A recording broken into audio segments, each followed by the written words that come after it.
President Joe Biden ended the work week with a first. For the first time, he made an address to the nation from the Oval Office.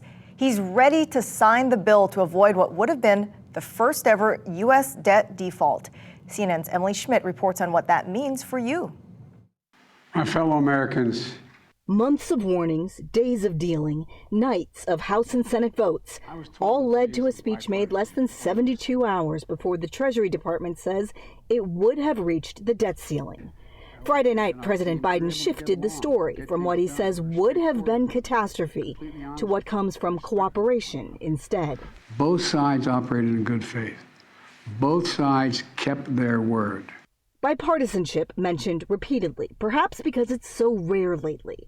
It took Democrats and Republicans months to get enough votes to raise the debt ceiling for 2 years, while freezing non-defense spending and addressing topics critics said were unrelated, like the expedition of a natural gas pipeline and temporarily expanding work requirements for food stamps. Conservative Republicans and progressive Democrats shared their criticism of the bill. No one got everything they wanted, but the American people got what they needed. The Oval Office address came the same day the Labor Department announced a better-than-expected jobs reports. And the markets responded, the Dow soaring to its best one-day gain since November last year. The White House says the president is expected to sign the bill as soon as Saturday.